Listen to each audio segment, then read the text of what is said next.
राष्ट्रीय बालिका दिवस के इस कार्यक्रम में उपस्थित भारत के कृषि और किसान कल्याण मंत्री, ग्वालियर के हमारे सपूत आदरणीय श्रीमान नरेंद्र सिंह तोमर जी, वर्चुअली हमसे जुड़े हुए हमारे नागरिक उड्डयन मंत्री, प्रदेश के विकास में सदैव योगदान देने वाले आदरणीय श्रीमान ज्योतिरादित्य सिंधिया जी, मेरे मंत्रिमंडल के वरिष्ठ सदस्य, ऊर्जा मंत्री, लेकिन वो वन इन ऑल है, बाकी काम भी करने लगते हैं कई बार, भाई प्रद्युम्न सिंह तोमर जी,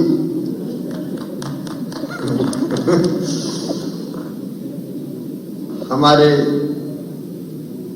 उद्यान की मंत्री, जिन्होंने उस विभाग को एक नई दिशा दे दी, आदरणीय भारत सिंह कुशवाहा जी, हमारी बहन जो महिला सशक्तिकरण की प्रतीक है, अब निगम की अध्यक्ष श्रीमती इमरती देवी जी, भारतीय जनता पार्टी के हमारे दोनों जिलाध्यक्ष भाई कमल जी, भाई कौशल जी, बहन मनीषा जी जो हमारी जिला पंचायत की अध्यक्ष हैं, और हमारे साथ विशेष रूप से आज उपस्थित मेरी प्रिय बहन श्रीमती सरस्वती जी, यहां और पूरे प्रदेश में उपस्थित मेरी प्रिय बहनों, लाडली भांजियों और प्यारे भाइयों, आज मैं जिला प्रशासन ग्वालियर को बधाई देना चाहता हूं। ये कार्यक्रम आज दोपहर में तय हुआ। आज राष्ट्रीय बालिका दिवस था, पहला मन में था भोपाल कार्यक्रम करें, लेकिन आज कैलारस विधानसभा में, जौरा विधानसभा में कार्यक्रम था, तो फिर दोपहर में लगभग 10-11 बजे मेरे मन में आया कि बेहतर ये होगा कि भोपाल जाके हम कार्यक्रम करें, उसके बजाय गालव ऋषि की इस पवित्र भूमि ग्वालियर की इस पवित्र धरा में यह कार्यक्रम आयोजित किया जाए। और दोपहर को क्या कहा, और आनंद फानंद में जिला प्रशासन ने कोविड गाइडलाइन का पालन करते हुए इस कार्यक्रम का आयोजन किया है।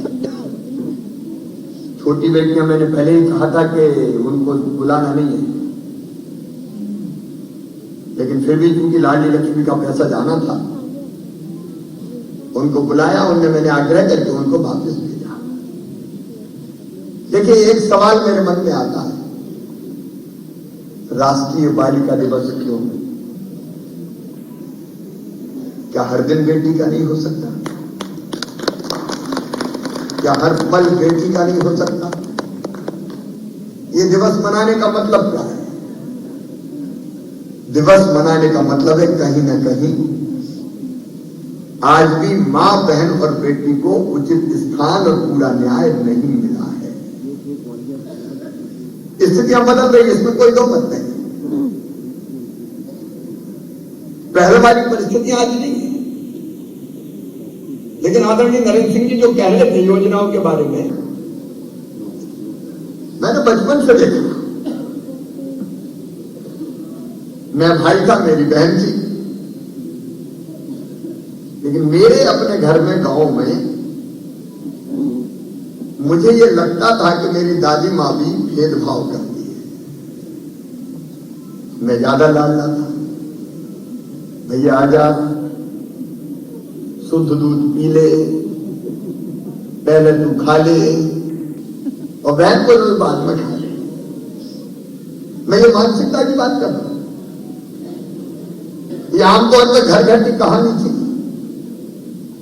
बेटी अगर जन्म, बेटा अगर जन्म ले तो खुशियां मनाई जाए, बधाइयां गाई जाए, मायके वाले भी लड्डू ले लेके चले आए, साड़ी, बहन के लिए कपड़ा, भांजा आया है, हर फायर होते थे, बेटा आया जरा बंदूकें चला।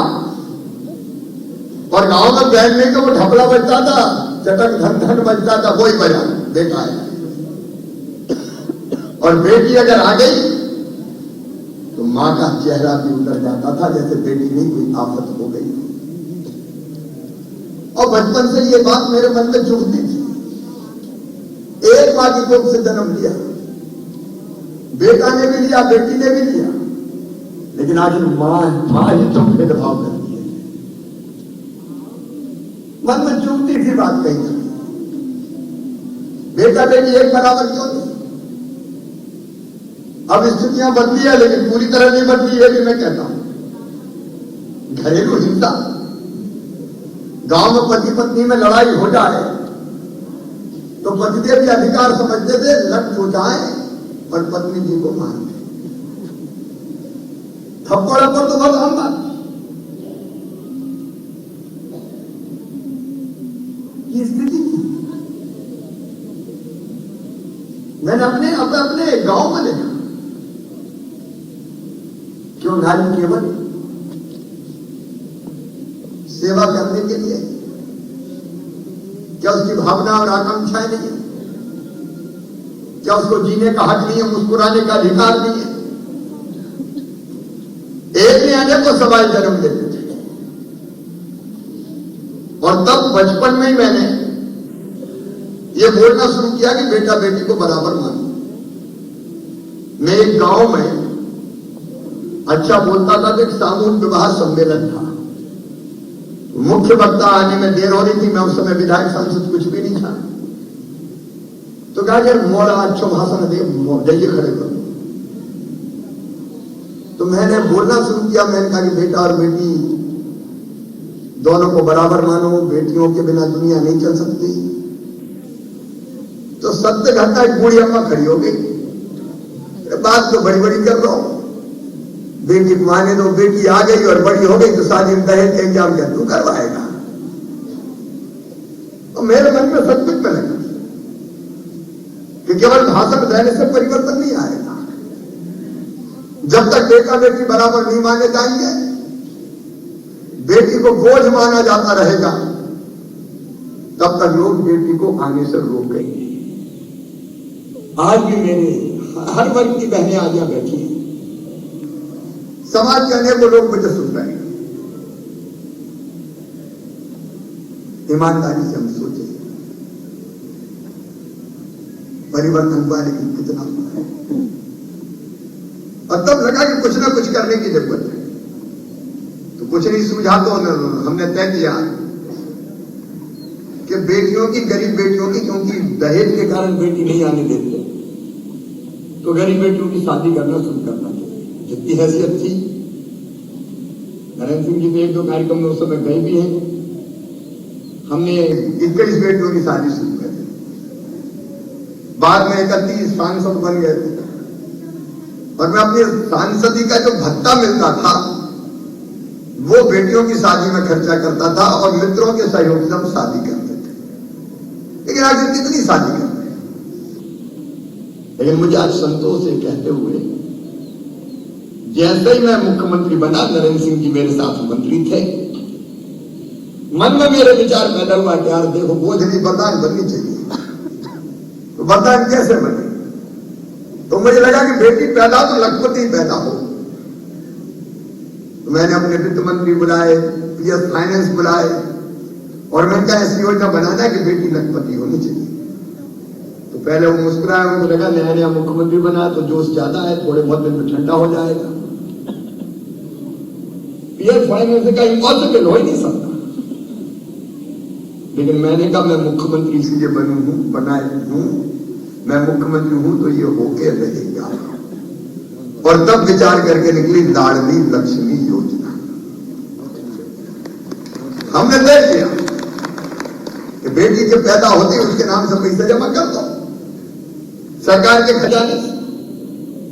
उस समय जो हिसाब किताब लगाया 30,000 रुपया अगर जमा करेंगे तो जब बेटी 21 साल की होगी तो योजना हमने पढ़ाई से जोड़ी। 5वीं पास करके 6वीं में जाए तो 2000, 8वीं पास करके 9वीं में जाए तो 4000, 10वीं पास करके 11वीं में जाए तो अब 6000 कर दिए, 9वीं पास करके 10वीं में जाए तो ये 6000 रुपया मिलेंगे।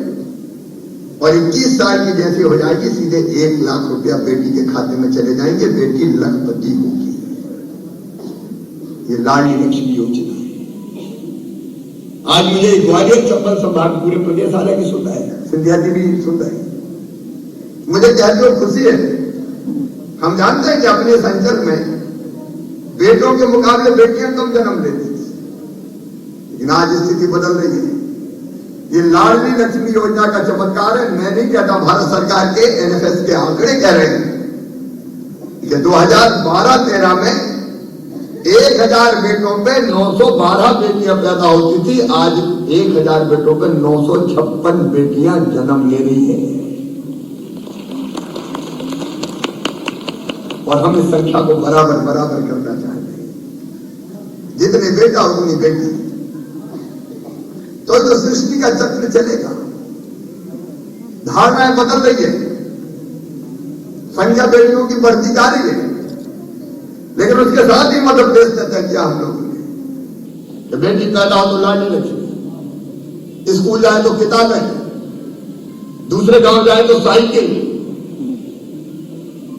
12वीं में प्रथम श्रेणी में पास हो जाए तो गांव की बेटी कहलाए, कॉलेज की पढ़ाई के लिए 5000 अलग और पाए, और बड़ी हो जाए तो वो बात याद आ गई कि शादी क्या तू करवाएगा। तो हम लोगों ने तय किया मुख्यमंत्री कन्यादान योजना, बेटी की शादी भी सरकार करेगी, चिंता करने की जरूरत नहीं।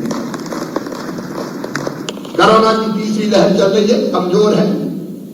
मुझे लगता है इस बार कोरोना का अंत हो जाएगा, और इसलिए अप्रैल में, मई में, जून में भगवान की कृपा रही तो धूमधाम से बेटियों की कन्या विवाह होंगे, व्यापक पैमाने पर कार्यक्रमों का आयोजन किया जाएगा। और उसके पहले बेटी कोख में आए, बहनों के लिए विशेषकर जो कामकाजी बहनें हैं, हमने देखा गांव में बेटा बेटी के जन्म लेने के हफ्ते भर पहले तक मजदूरी करती थी, काम करती थी। तब हमने तय किया संबल योजना में, जो बीच में बंद हो गई थी, अब हमने फिर से चालू की है कि अगर बहन बेटा बेटी को जन्म देने वाली होगी तो जन्म देने के पहले 4000, ताकि पोषक आहार भी ले सके और घर पे रह सके कुछ दिन आराम से, और जन्म लेने के बाद फिर 12000 रुपया और खाते में डालेंगे, ताकि बेटा बेटी के साथ वो आराम भी कर सके। एक के बाद एक योजना बनती चली, बेटी के जन्म लेने से लेके उसके विवाह तक, बेटा बेटी के जन्म लेने तक, एक नहीं अनेक योजनाएं माता बहन और बेटी के लिए मध्य प्रदेश की धरती पर बन गई। और मुझे आज संतोष है, 41 लाख लाडली लक्ष्मी बेटियां आज मध्य प्रदेश की धरती पर है। और माता पिता को प्रणाम करता हूं जिनने बेटे की चाहत नहीं रखी, और अगर बेटियां भी आ गई तो उन्होंने तय किया कि अब बेटा नहीं चाहिए, अपनी बेटियों की। ये बड़ी घटना है। ये 41 लाख परिवार है, 41 लाख परिवार, इनके माता ने, इनके पिता ने तय किया कि ठीक है बेटी पर्याप्त है। मैं उन परिवारों को प्रणाम करता हूं और उनको ये कहना चाहता हूं आज राष्ट्रीय बालिका दिवस पर कि लाडली लक्ष्मी बेटियों के लिए हम एक अलग प्लेटफॉर्म, एक मोबाइल ऐप बना रहे हैं, ये हमारे लाइव कांटेक्ट में रहेगी। और एक योजना और उसमें जोड़ दी कि लाडली लक्ष्मी बेटियां कॉलेज पढ़ने जाएंगी तो 25,000 रुपया और अलग से उनके खाते में डाला जाएगा, ताकि उच्च शिक्षा का भी ठीक से प्रबंध उनके हो सके। और इसके साथ उनकी काउंसलिंग करने का, वो ठीक से पढ़े लिखे, रास्ते में धन बाधा नहीं बने। और इसलिए हमने तय किया, अलग ढंग से तय किया कि उनकी पढ़ाई और कोचिंग की व्यवस्था, अगर मेडिकल कॉलेज, इंजीनियरिंग कॉलेज में नीट के जरिए, जेईई मेंस के जरिए उनका एडमिशन होता है तो उनकी वहां भी फीस भरवाने की व्यवस्था। मेरी बेटियां डॉक्टर बने, इंजीनियर बने, IAS बने, IPS बने। अभी हम और नरेंद्र सिंह जी सगोरिया कौन सी?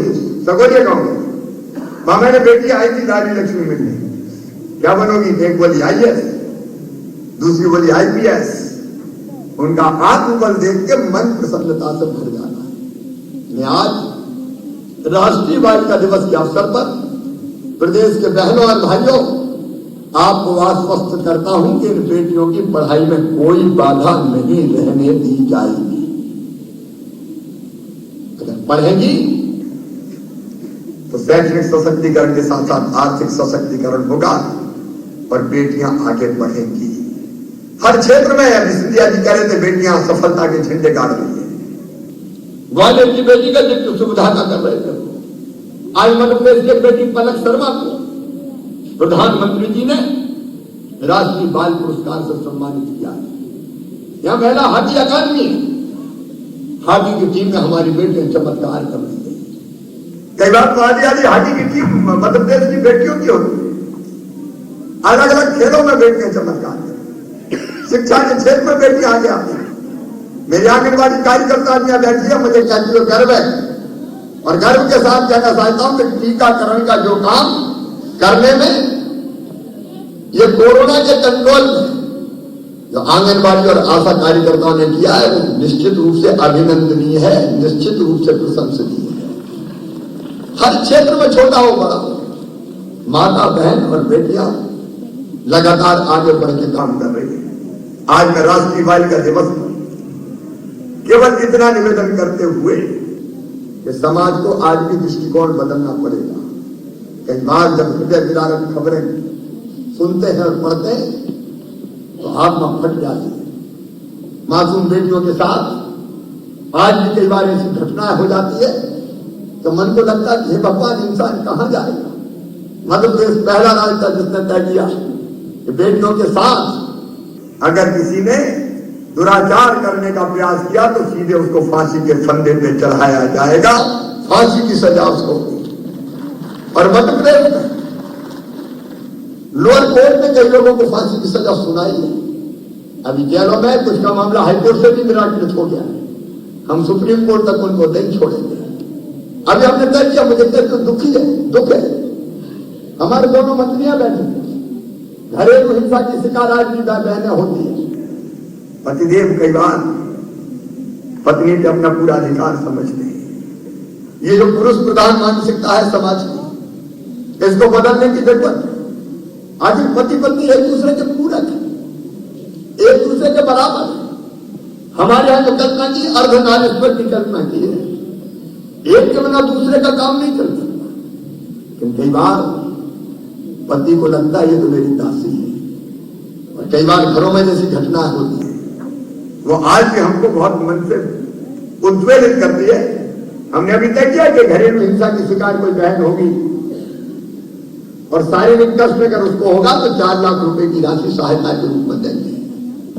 हमने वन स्टॉप एक सेंटर खोले ग्वालियर की एरिया में, आज देखना चाहता हूं उसको, उद्वेलित करती है। हमने अभी तय किया कि घरेलू हिंसा की शिकार कोई बहन होगी और शारीरिक कष्ट अगर उसको होगा तो 4 लाख रुपए की राशि सहायता के रूप में देंगे। हमने वन स्टॉप एक सेंटर खोले ग्वालियर की एरिया में, आज देखना चाहता हूं उसको, जहां हिंसा की शिकार बेटियों को या प्रताड़ना की शिकार बहन या बेटियों को न्याय देने का काम करते हैं। लेकिन हे भगवान, वो दिन ना आए बहनों और बेटियों को ऐसा न्याय देने की जरूरत पड़े। ये भारत है, भारत। आज भी हजारों साल पहले कहा गया यत्र नार्यस्तु पूज्यन्ते रमन्ते तत्र देवता। गंगा गीता गायत्री है बेटियां, सीता सत्या सावित्री है बेटियां, दुर्गा लक्ष्मी सरस्वती है बेटियां। उनके बिना ये दुनिया नहीं चल सकती। उसी भाव को हम जगाते हुए सरकार अपनी तरफ से कोई कसर, देखिए मेरे तो जीवन का मकसद है बेटियों को और महिलाओं को हर क्षेत्र में सशक्त बनाने का। और सेल्फ हेल्प ग्रुप की आजीविका मिशन की बहनें भी शायद यहां हो। हम लगातार कोशिश कर रहे हैं कि आर्थिक रूप से कैसे हमारी बहनें मजबूत हो। और चमत्कार करीब 33 लाख बहनें जुड़ी हमारी सेल्फ हेल्प ग्रुप से और लगातार अलग अलग क्षेत्रों में चमत्कार करती जा रही है। मैं अपनी बहनों को कहना चाहता हूं 50% रिजर्वेशन हिंदुस्तान में अगर किसी राज्य में पंचायत से लेकर नगर निगम नगर पालिका के चुनाव में दिया तो वो राज्य मध्य प्रदेश है, क्योंकि बिना राजनीतिक सशक्तिकरण के बैनर ये तो घूंघट अंदर बाहर निकलने नहीं देते। जब हम तय किया कि 50% में तो केवल बहनें ही लड़ेंगी, आप देखो कितने लोग हमारी ताकत के साथ चुन चुन के आई और पुरुषों से कम तो काम नहीं किया। मेरी बेटी पुलिस वाली बैठी है, मैंने तय किया, भारतीय जनता पार्टी की सरकार ने तय किया 30% रिजर्वेशन पुलिस की भर्ती में और 50% रिजर्वेशन शिक्षकों की भर्ती में बेटियों को देंगे। तो बड़ा विरोध हुआ, उस समय नरेंद्र सिंह जी को याद होगा, पुलिस वाली कहते थे इतनी बेटियां जाएगी तो ये चलेगी कैसे फोर्स। लेकिन मैं जानता हूं ये जो बेटियां हैं अपराधियों की अकल ठिकाने करने में भी नंबर 1 है, मजबूती के साथ काम हर क्षेत्र में बेटियां आगे बढ़ रही है। मुझे पूरा विश्वास है प्रधानमंत्री नरेंद्र मोदी जी का जो सोच है वो अद्भुत है। बेटी बचाओ बेटी पढ़ाओ, प्रधानमंत्री मातृ वंदना योजना, आदरणीय नरेंद्र सिंह जी और सिंधिया जी हैं। मैं कहना चाहता हूं 3 साल से प्रधानमंत्री मातृ वंदना योजना में मध्य प्रदेश नंबर 1 है, नंबर 1 पे लगातार हम चल रहे हैं। कन्या सुकन्या समृद्धि योजना, प्रधानमंत्री जी की मध्य प्रदेश लगातार बेहतर परफॉर्म कर रहा है। आज मैं अपने सभी भाई बहनों को यही संदेश देना चाहता हूं कि आइए न्यू इंडिया प्रधानमंत्री जी के नेतृत्व में बन रहा है और इस न्यू इंडिया में जो नया मध्य प्रदेश आत्मनिर्भर मध्य प्रदेश बन रहा है वहां मां बहन और बेटी पूरे सम्मान के साथ आगे बढ़ती चले, उनकी पूरी क्षमता का सकारात्मक उपयोग करके हम अपने प्रदेश को मजबूत बनाते चले। और अपनी बेटियों को मैं आश्वस्त करता हूं कि तुम्हारा मामा मुख्यमंत्री है, तुम्हारे कल्याण में कोई कसर नहीं छोड़ेगा। और मुझे पूरा विश्वास है आगे बढ़ के बेटियां आत्मनिर्भर मध्य प्रदेश बनाने में कोई कसर नहीं छोड़ेगी। अपनी बेटियों को, बहनों को और माताओं को प्रणाम करते हुए मैं राष्ट्रीय बालिका दिवस की बधाई देता हूं। बहुत बहुत धन्यवाद।